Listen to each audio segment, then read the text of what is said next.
Hello, everyone. Welcome to a combined session of the Bora Symposium and the Malcolm Renfrew Interdisciplinary Colloquium. My name is Kenton Bird, and it's my honor to co-coordinate the Renfrew part of this program. Every year at this time, we team up with our partners at the Bora Foundation and the Martin School for International Studies to talk about an important global issue. And this year, the topic is pandemics, looking back and facing forward. And we'll have more on that in just a minute, and I'll introduce our speaker after just a couple of announcements.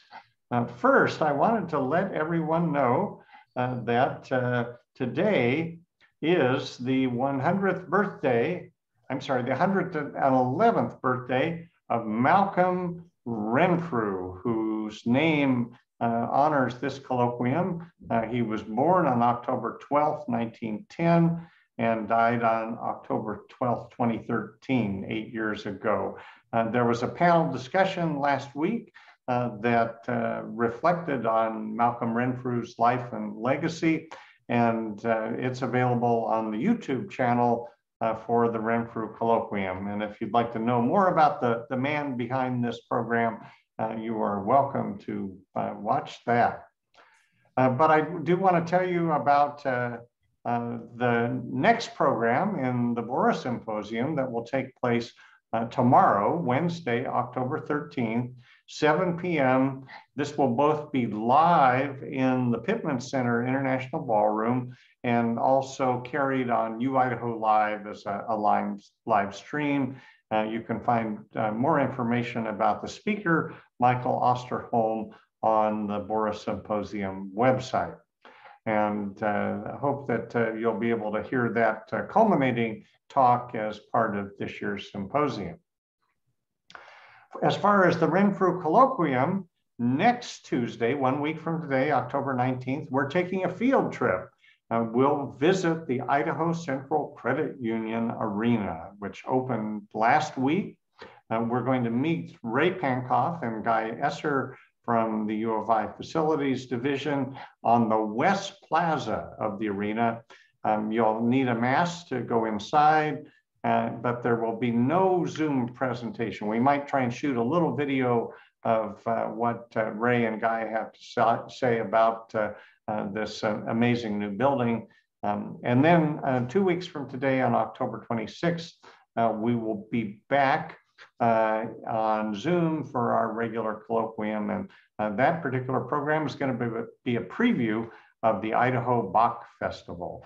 So if you are a subscriber to the weekly announcements by the Renfrew Colloquium, let me invite you to pay attention to those. This is set up as a webinar rather than a Zoom meeting. We have 68 participants already, and others will continue to join. We don't have the capability for live questioning with turning on your camera, but we do have both the Q&A function and the chat. And I think the chat is actually a little easier to use in this context. So as you think of questions for today's speaker, I hope you will go ahead and put them into chat, and then we'll circle back to them towards the end of the hour. And now it's my pleasure to introduce our speaker for today, Professor Scott Minnick, who is in the Department of Animal, Veterinary, and Food Sciences in the College of Agricultural and Life Sciences. This is actually Professor Minnick's third visit to the Renfrew Colloquium. He spoke first in 2014 and then again in 2019. Today, his topic is part of the Looking Back at Pandemics part of the program. His topic is social change and the 14th century plague pandemic. And I will stop my share here and let Professor Minnick share his, and we'll begin today's program. Okay. First, I'd like to thank Kenton and Ofatio for the invitation to participate. Can you all see my screen? Okay. And I want to start by acknowledging a couple of errors. I wrote my abstract too hastily while on the road, and somebody got me. This is good interdisciplinary scholarship. If you go back and read it, the Magna Carta actually preceded the Black Death by about 130 plus years. And I may have been too liberal in ascribing this pandemic with the rise of the middle class and democratic governments. I think it participated in that, spurred it on, but I'll try to temper it. But I appreciate the error recognition, and I stand corrected. So as we go through, if there are other things that are wrong, I'm not an expert on the Middle Ages. I'm a microbiologist, but I'm very interested in this, so I'll appreciate corrections. Now, I'm trying to forward my screen there. So I want to start by just putting this in perspective. This is a screenshot of the Johns Hopkins Coronavirus Resource Center. It was taken yesterday at about 2:30, and it just tallies where we are in our present pandemic. So you can see, I don't know if you can see my arrow, but our total cases worldwide are 238 million. We've had over 6 billion doses of vaccine administered. Over here on the left with this arrow, we're looking at the data from the US. So we've had about 44.5 million cases of COVID in the United States and 713,000, almost 714,000 deaths. And I want to put that in perspective because this is really historically catastrophic for the US. Our worst pandemic was probably the Spanish flu in 1918, where we had recorded over 600,000 deaths, and we've superseded that. Also, I think to put it in perspective, this is more than the combined combat deaths of World War II, Vietnam, Korea, and Vietnam, and the Middle East. So, boy, we're at a real stage. And there's a lot of controversy that comes with pandemics. You know, vaccine hesitancy is nothing new. This is a cartoon from the early 1800s with cowpox vaccine to inhibit plague, and the worries of how this would affect us physically. You can see the hesitant patrons in the background in this room. The physician is administering this vaccine with its flames. Bottom line, though, was this has become one of the hallmarks of modern medicine. We have completely eradicated smallpox from the earth. It only exists in a few laboratories. The last case was in 1977 in Somalia, although there was a laboratory accident since that time. All right. But we're talking about the Black Death or the plague pandemic of the Middle Ages. It's interesting to go back to the firsthand accounts. And two of those that I've been studying are Francesco Petrarch and Giovanni Boccaccio, both Italians, both leaders, I think, in the academic world for what it was at that time, and have been considered kind of leaders of or pre-leaders of the Renaissance.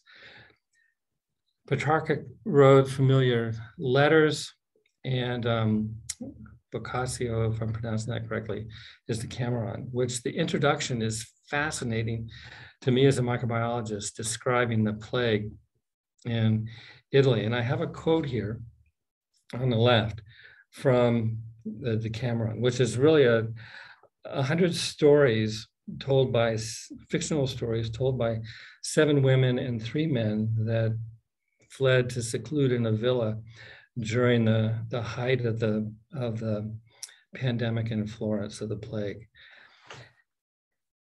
He says, to the cure of these maladies, nor counsel of physician, nor virtue of any medicine appeared to avail or profit aught.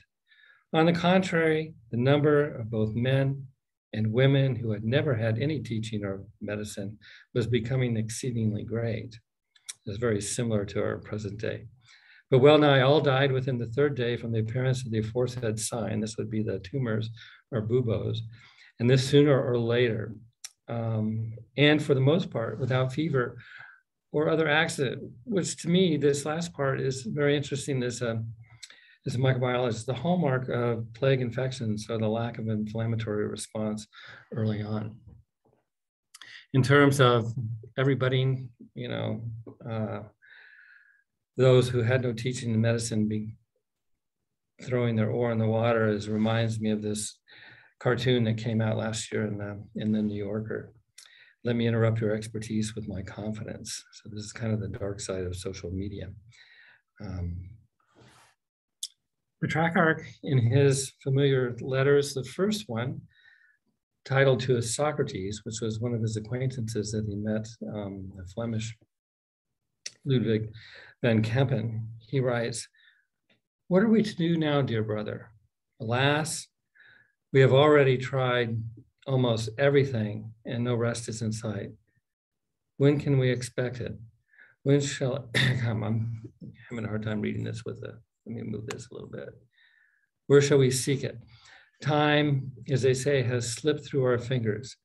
Our former hopes are buried with our friends. The year of 1348 left us alone and helpless.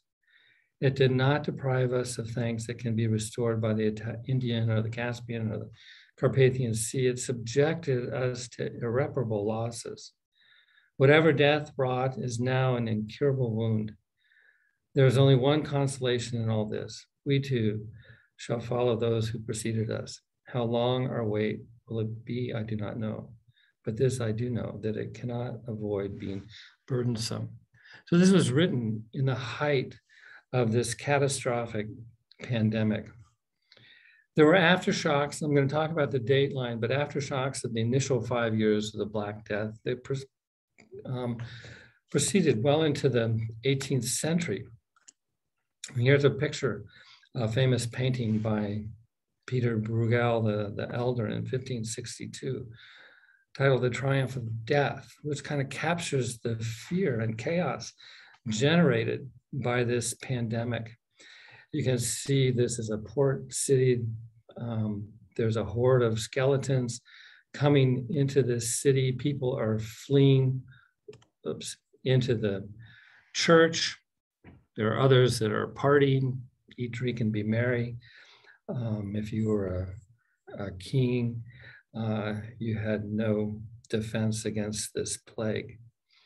I find it interesting that Albert Camus' book titled The Plague, that was written, I think, in the 1940s, was really a paradigm of the Nazi occupation in France, has been a bestseller in this pandemic. It's a fictional story of the plague in the Middle East. Edward Marriott wrote in his book, published in 2002, "No disease in recorded history has carried the totemic power of plague. No disease has erupted with such violence and eradicated populations so quickly and with such brutal efficiency, or remained so poorly understood for so long. Plague has inspired more literature than any other epidemic, has set humans against one another in a way normally only witnessed during the darkest hours of war. It has transcended itself to become emblematic of something far more invasive and apocalyptic than mere infection." Okay, and I think we're seeing hints of this as well now, setting humans against humans in terms of the social disruption of our present situation. So in terms of the specifics, this is a map showing the spread of plague in the 14th century. And it starts over here on the right in the Black Sea. In 1346, Genoese merchant marines were holed up in the city of Kafka. The town was under siege by Tartan. And go back. And that lasted for 2 years. And the siege didn't lift until the Tartars came down with a plague. In fact, there's reports they actually catapulted dead bodies over the city walls to try and infect the inhabitants.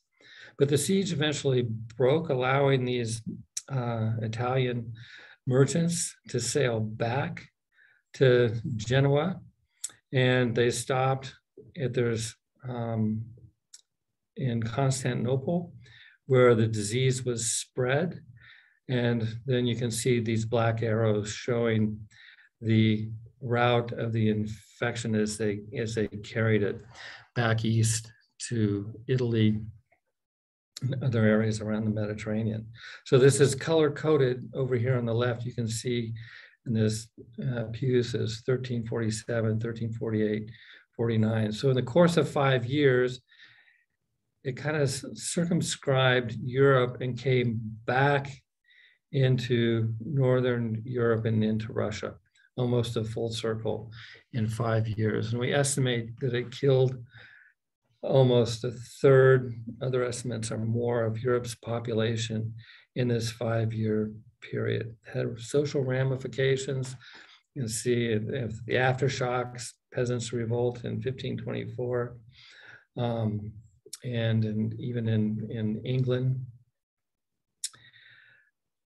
But again, this was catastrophic. And in my abstract, I wrote, try to imagine living at this time when suddenly 80% of the population of your town is dead or dying, and you have no understanding of why or how long it's going to last. It was clearly catastrophic. We have records in England, and we know that in August of 1348, a ship arrived in Melcombe, which is down here on the southern coast. It's now Weymouth, carrying casks of wine from Bordeaux. And the infections was carried, the plague was carried by land in coasting vessels along the Bristol Channel. So it came around Cornwall, up the Bristol Channel to Bristol and Gloucester. And these individuals in Gloucester learned of the spread of the disease, trying to cordon themselves off, but to no avail. From there, it proceeded to Oxford, east, and then on to London. And it first appeared in London on November 1st. So from August to November, it spread pretty much across South England. There were high death rates reported by January of 1449. In London, Norwich, further north on the coast, was infected in March, and the disease spread to York further north up here by Ascension Day in May 11th. So in the course of less than a year, the population, pretty much the population of England, was exposed to this disease, this new disease. The effects on England. Estimates for the 1347 population of England ranged between 3.5 and 5 million. I've read even higher estimates, but there wasn't a census at the time. So these are estimates. But in 1377, so this was a low, 3.5 million was the lower end. The estimate from poll taxes was the population of England was at 2,070,000, indicating a drop of 1.5 million individuals, or about 40%. So 40% mortality of the population of England during this period. And there were, again, aftershocks. There was another outbreak of plague in 1360, which was not as to the same extent as the first, but nonetheless a high mortality rate. So England did not reach a population of 3.5 million until the middle of the 16th century. So it took a long time to recover from this epidemic or this pandemic that spread. The effect was general paralysis. Trade largely ceased. War with France was halted by a truce in 1349. Prices fell by 1/3. due to the loss of the population.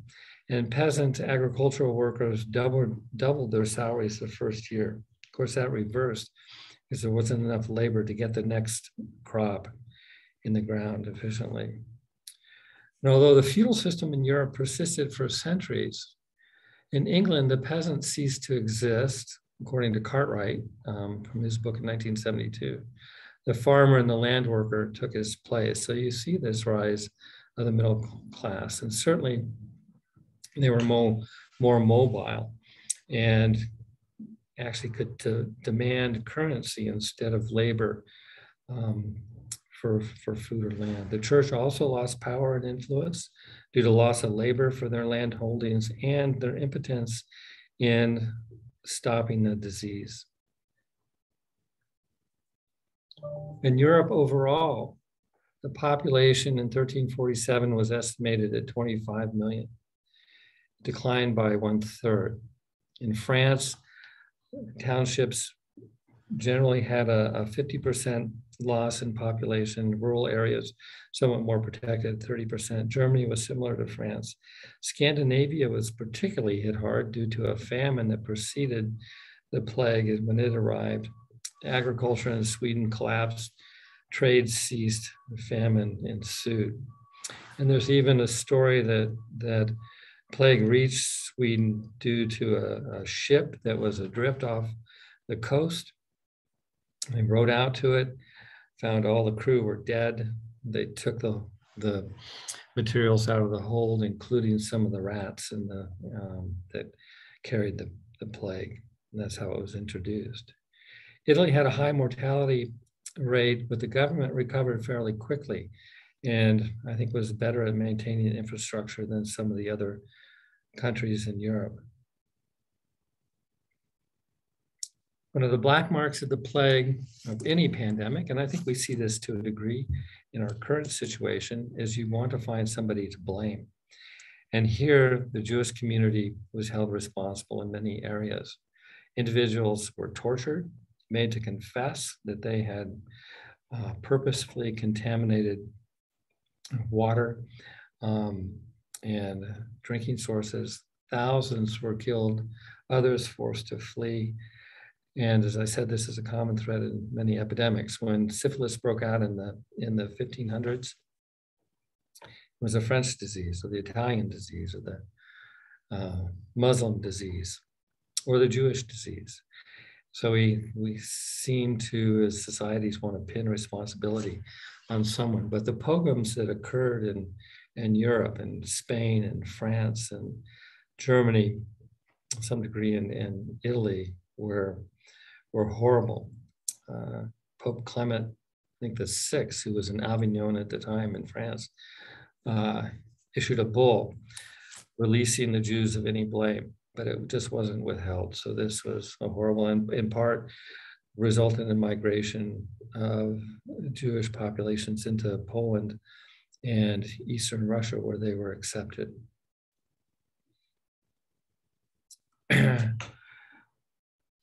Petrarch, in his letters and introduction, wrote that future generations would be incredulous, would be unable to imagine the empty houses, abandoned towns, the squalid countryside, the fields littered with dead, the dreadful silent solitude which seemed to hang over the whole world.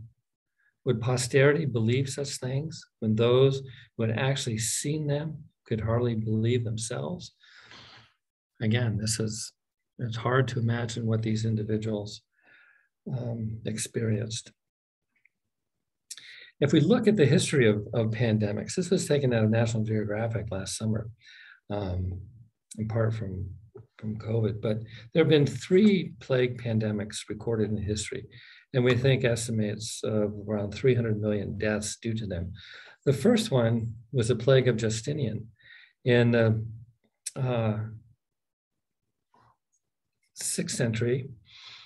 And you can see, so this is looking at the plague pandemics are in orange, and the x-axis is the longevity of the plague, and the y-axis over here is the number of deaths in millions. So 50 million is the highest mark here.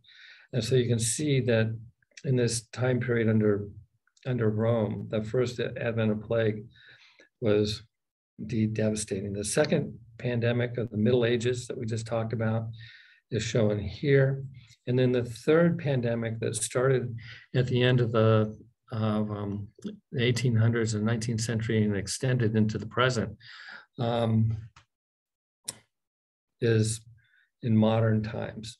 In fact, we've had 6 plague deaths in Idaho since 1940, 2 years ago. So it's still around. It started in China in the late 1800s and was imported into the Southwest through San Francisco, the trade routes with China, where it's endemic in the rodent population and occasionally infects men with their contact with animals. Other pandemics, the Spanish flu of 1918, estimated to have killed about 60 million people, 600,000 in the US. HIV started in 1980, somewhere around 40 million deaths, and of course, smallpox. The etiologic agent of plague is a gram-negative bacterium. It's related to Escherichia coli and Salmonella, or workhorses in molecular biology. So it's very easy to manipulate genetically and work with. I'll talk about this gram-negative aspect in a minute. It comes in 3 flavors: bubonic, septicemic, and pneumonic. The latter 2 are the most deadly. The natural reservoir of plague is the rodent population. It's the most virulent bacterium with death rates anywhere from 50 to 75%. If untreated, they can be treated with antibiotics now in present day. And then they're classed within the top 5 bioweapons candidates because it can be spread by aerosol. It can bypass the need of the flea vector. So this is illustrated here. Again, in our present day, the controversy over masks. In infectious disease, we talk about infectious dose 50% or lethal dose 50%, and that's simply the number of organisms, whether it's a virus or a bacterium, that you can quantify that will infect 50% of a susceptible population.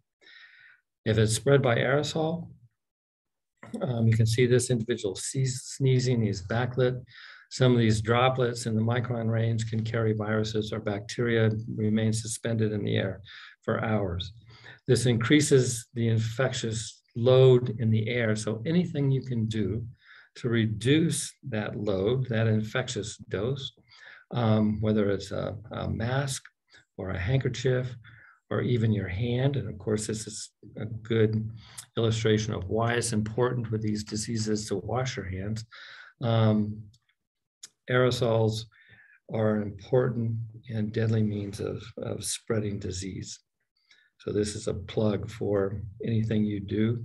Masks aren't 100% effective, but they do reduce the load in the air. The reservoir for plague is a black rat, but other rodents can also. In Europe, it was a black rat or a Norwegian rat.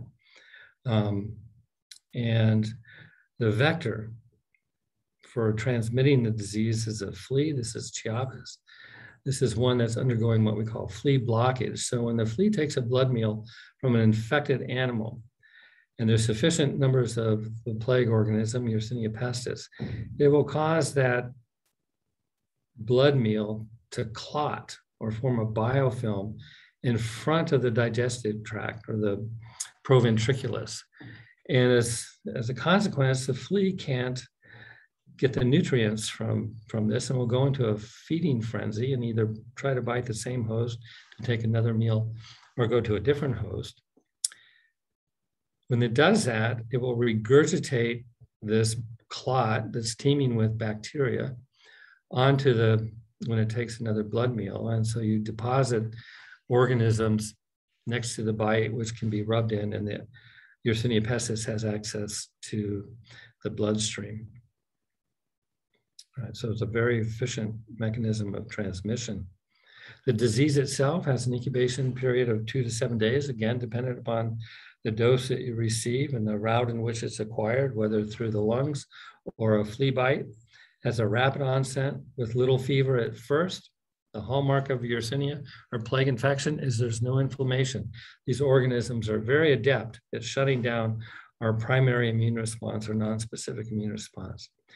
Lymph node swelling is proximal to the flea bites. So the organisms will migrate to the proximal lymph node, replicate, cause it to swell. This forms a bubo, and followed by vomiting, purple rash or bleeding under the skin, petechial rash.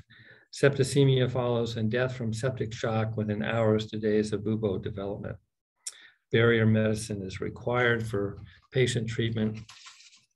I have my plague mask, and physicians would disguise themselves as birds because birds don't get plague. We know now that the temperature of birds, the core temperature, is too high to support this organism at 42 degrees Celsius rather than 37.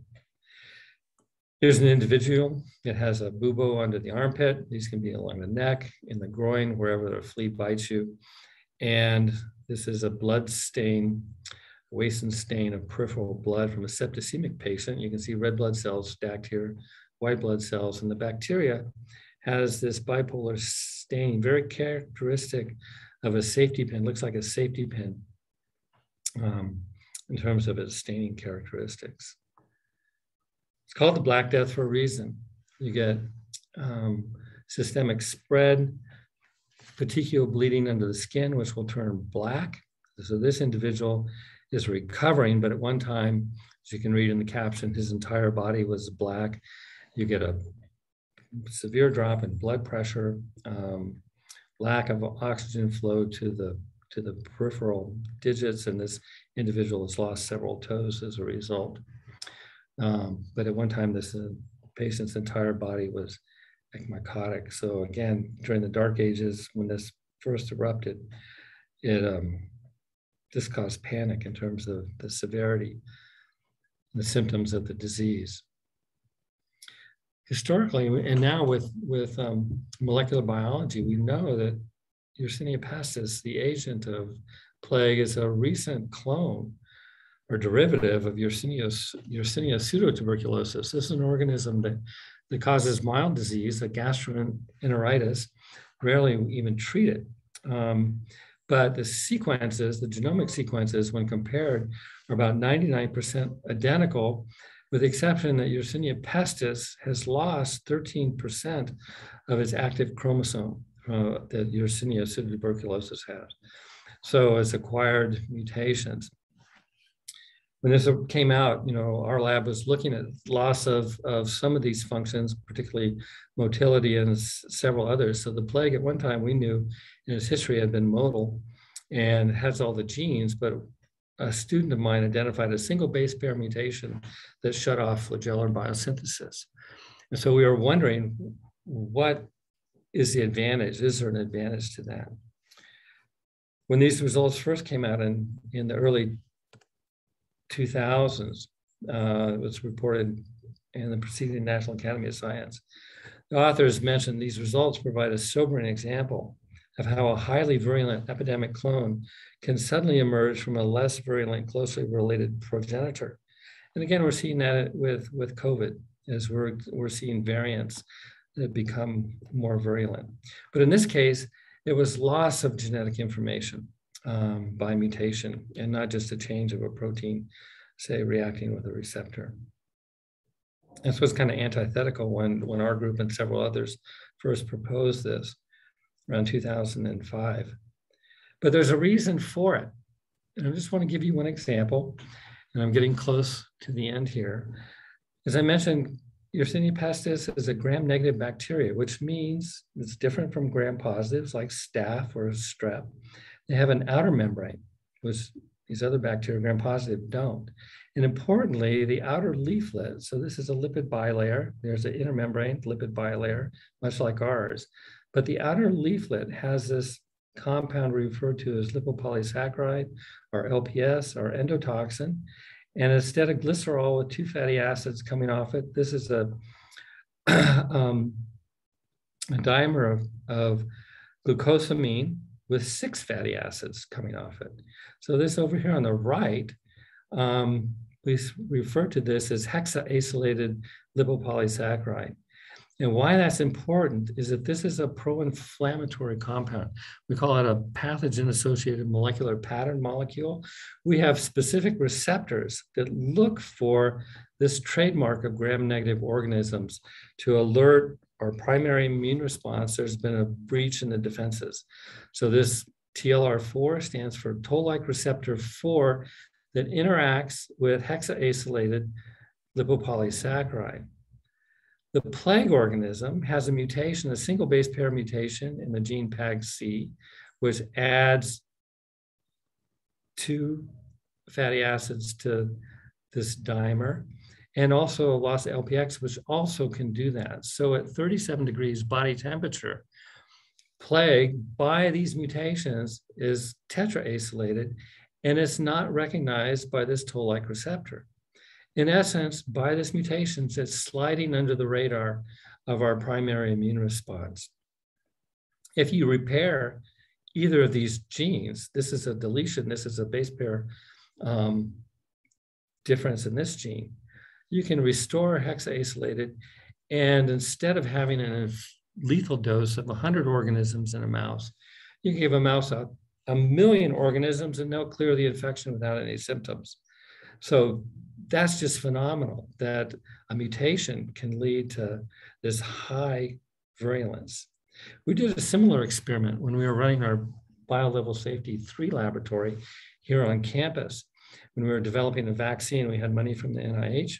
And we found that here we have 2 sets of mice. They've been infected with a strain of Yersinia that we constructed that has these luminescent genes from Vibrio harvii, bioluminescent bacteria from the ocean. So when Yersinia pestis infects these organisms, we can actually detect their presence by their emission of light with these special CD cameras.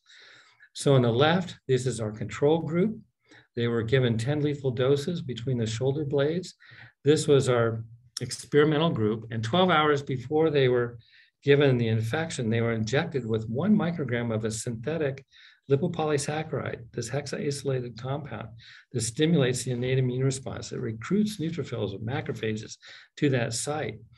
And you can see that by just stimulating the innate immune response, is not antibodies, this is just a cytokine response, pro-inflammatory response. These animals completely clear 10 lethal doses, whereas by day 10, these animals are septicemic, they've got systemic spread of the organism and die. Again, that's phenomenal. The other interesting thing is that we now have such great capacity to recover ancient DNA that we have a good understanding of the evolution of our most virulent bacteria, Yersinia pestis. So these are archaeological sites in Europe and Russia that date to the Neolithic or Stone Age, and these burial sites were excavated first just to understand the lineage of these individuals. So DNA was isolated from teeth pulp and sequenced to compare against the human genome, and it was found that a subpopulation of these individuals had succumbed to plague. They were able, these researchers in Europe were actually able to reconstruct the entire genome of Yersinia pestis along with its plasmids required for virulence and compare it to present day. So now we have this time frame of the evolution of plague, starting with Yersinia pseudotuberculosis as our progenitor, 3700 BC. So anything that is blue are sets of genes that were acquired by lateral gene transfer. If it's red, they're mutations. And these are all essential for this transition from a fairly innocuous localized infection to a systemic deadly infection with high mortality rates. And it's interesting, this FLHD inactivation, this is the master control gene for motility that one of my students identified a single base pair mutation. Out of 4 million nucleotides in the genome plus this one single nucleotide inactivates 50 genes required to make flagella. And it's showing up in these skeletons from this 3,700 years BC. Amazing. So conclusions. The Black Death transformed the Western world, perhaps Europe's most catastrophic event. The social changes are still a subject of intense study. And like I said, I've been wrong on some of my assumptions. Understanding such changes may shed light on our current pandemic and how we're reacting to it. I'd like to acknowledge my collaborators, Carolyn and Greg Bohach, all the students, technicians, postdocs, graduate students that have contributed to these studies over 30 years, and then the granting agencies, NIH, the Ag Experiment Station here at Idaho and Idaho Embry. So with that, I'll conclude, and I welcome any questions. Thank you very much, Professor Minnick, for another fascinating and intriguing intriguing presentation that may raise some questions from our audience. And we have one already from Dean Ginger Carney, who asked, what prevented the plague from spreading in the area around Warsaw? She observes there's some interesting gaps in spread there. Any explanation that you can offer? I think there's that example, and also around Milan. And these cities instituted a fairly strict blockade and would not allow anybody in or out of the city. And I think they reduced the incidence of plague in those communities. That's a good question. Sarah Murphy asks, how are samples of ancient DNA collected and tested?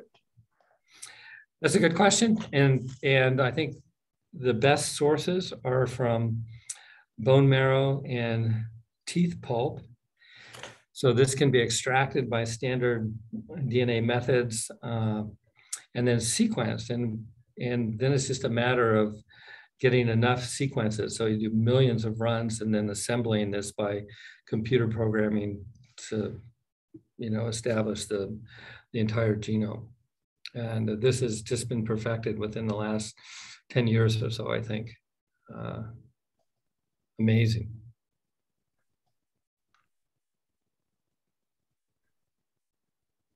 There was always some question in terms of, whether in the 1600s, there was a major outbreak of plague in London. And was it really plague? Was it Yersinia pestis? And these techniques have shown definitively that it was indeed.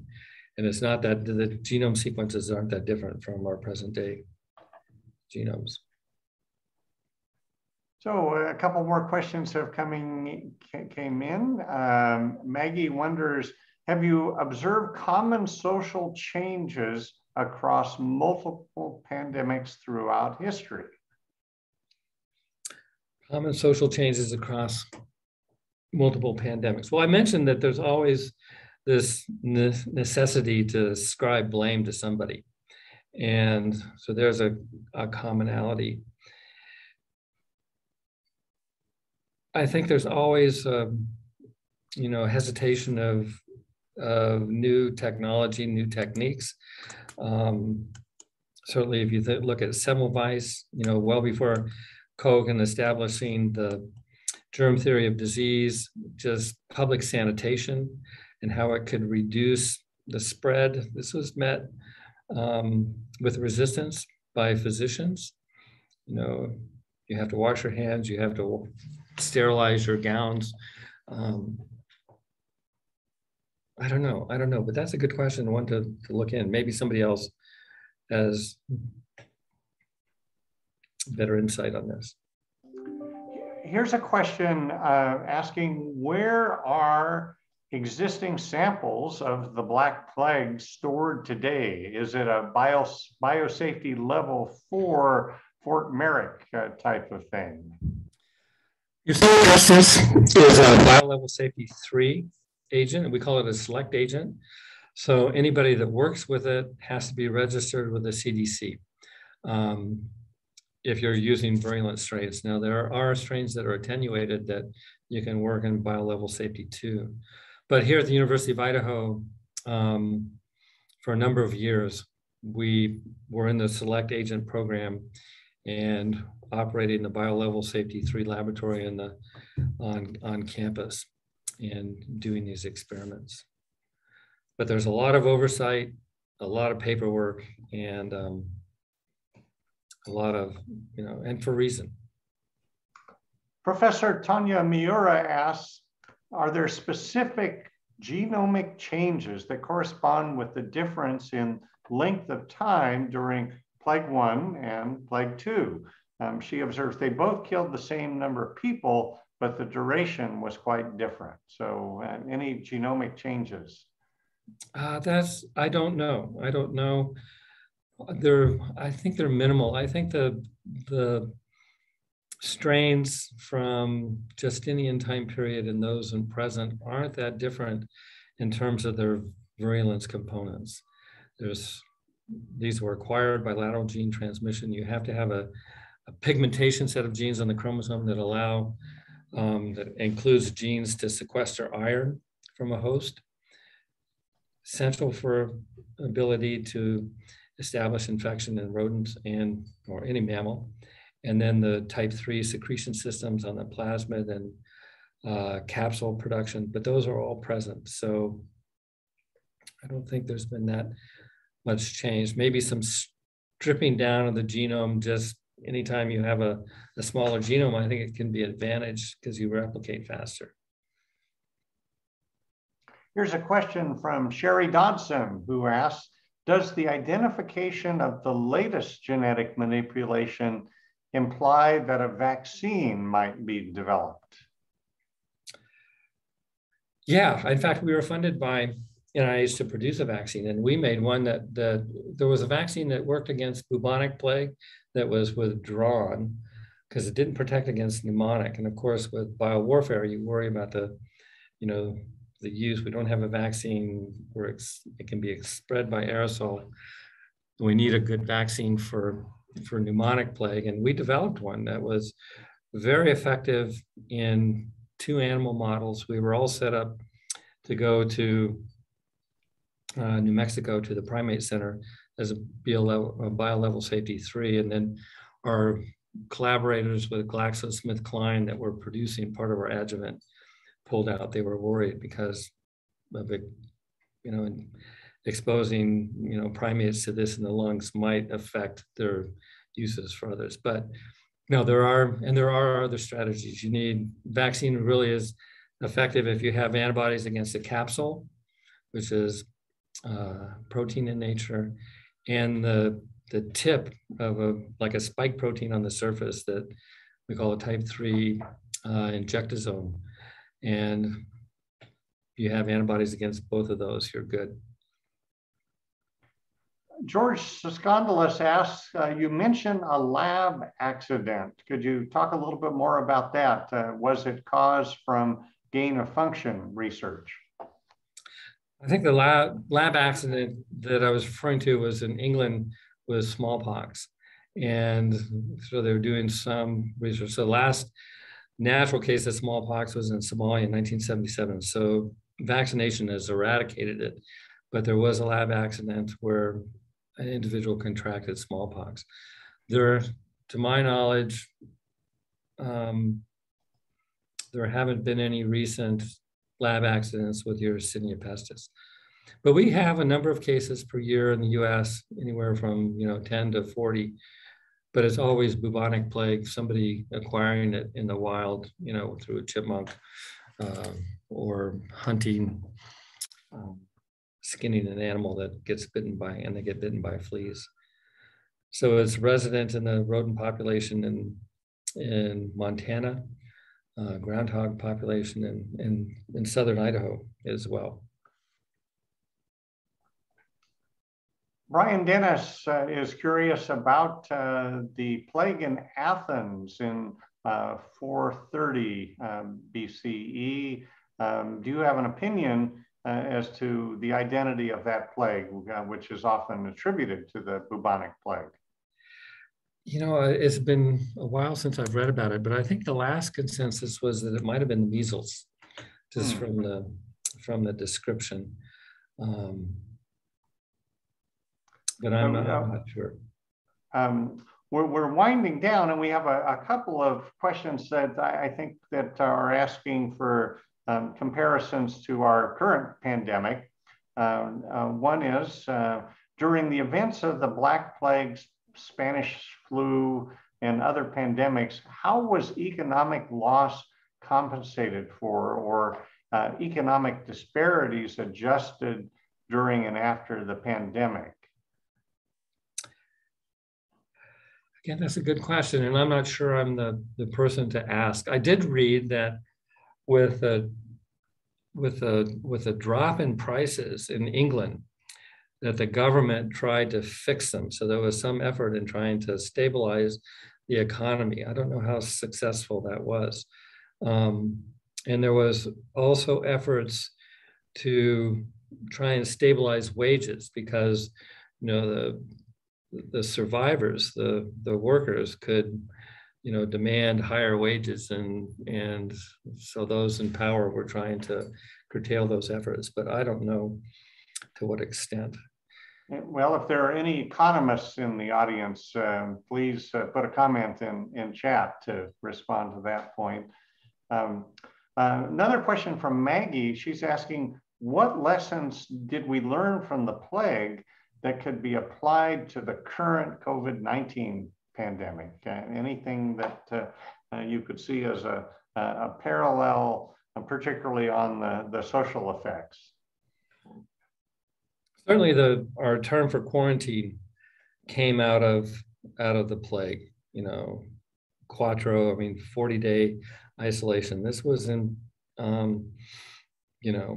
required for any ships coming into port with people that were ill, and reported they had to lay at anchor for 40 days. So sequestration of infected individuals is always part of public health. I think the lessons, again, of aerosol spread diseases, whether it's influenza or plague, any effort to reduce the burden needs to be implicated. And that's part of the problem that we see today. I think we're taking the public out of public health, that, we're facing the consequences of having the highest infection rates of any country in the West. We should be doing better. I don't know whether Professor Ellen Cattell is in the audience, but she could probably answer this question about religion, but I'll give our speaker a chance to respond. Other than the need to place blame on one group of people, what level of connectivity did the bubonic plague have with religion? Did religion affect the spread or the attitude towards the plague, or did plague alter next steps in human religion? I think it's, in reading about the plague during the Justinian time period, it had a major impact on the spread of Christianity, which was pretty low in population. They had been persecuted, but because Christians tended to care for the sick, I think they were recognized for that and attracted a lot of followers just from that attitude. By the time of the Black Death in the Middle Ages, and the fact that the church and was kind of impotent to address, either stopping it through, you had societies of flagellants that, would go through cities and beating themselves, trying to take on the judgment of God rather than have it broadly disseminated to the population. It just didn't work. And so I think a lot of cynicism grew out of that as a result. So, but again, I think the sociologists and historians of this time period have more to say. What I find interesting is that, these questions of origin of these disease organisms. I mean, natural evil. And did God make this organism? You know, and the fact that we can see it evolved by loss of information, by degradation, I think is very interesting philosophically, because Darwin had problems with, you know, disease-causing organisms. And this would be consistent with kind of a Judeo-Christian explanation. It has to be worked on more, but I don't know. As the moderator, I'm going to exercise my privilege to ask a final question before we wrap up. And as a cat owner, I am very curious about the domestication of cats in Europe. And I wondered to what degree did humans begin to allow cats into their households to address the rats, which you described as the vectors for carrying the bacterium? Ooh, great question, Kenton, and I'm not sure. One of the edicts to, you know, in Central Europe to reduce plague spread was quarantining people in their houses, which is, you know, for the black rat, that's where they lived, in the rafters. And so they're dropping fleas all over. That probably led to the spread. Whether cats were effective, I would imagine so, but you'd have to have a pretty high number. But brown rats don't live in human dwellings, and that may have been part, as a black rat population died from the plague and brown rats took over. That might have decreased the incidence, and why it disappeared from Europe in the 1700s. It's a good question. I have to look into that. Cats. Yeah, and well, perhaps our friends at the College of Veterinary Medicine at Washington State can help us with that one. So, I know the last case in Idaho 2 years ago was a little boy that caught it from his cat. So his cat had been mousing and got an infected mouse and acquired the infection, and his child probably got it from his cat. It's not uncommon. Well, on that note, we're ready to wrap up, and I would like to thank our speaker and to thank our audience for your participation today, and to let you know that we have one more program in the Bora Symposium that happens tomorrow afternoon. I'm sorry, tomorrow evening, Wednesday the 13th, 7 p.m. at the Pittman Center Ballroom, and it will also be streamed on uidaho.live. For our Renfrew attendees, our next program 1 week from today, 12:30 p.m. on the 19th, is the tour of the ICCU Arena on the west edge of campus. Meet on the West Plaza there. And we don't really have the opportunity in a webinar to put up hands, but certainly you can make a comment in the chat and show our appreciation to today's speaker. So thank you very much for your time today. Thank you, Professor Minnick. You've done the trifecta of 3 Bora Renfrew presentations. Thanks, everybody. Have a great afternoon, and we'll see you on Zoom 2 weeks from today for the next regular Renfrew Colloquium. Okay, great.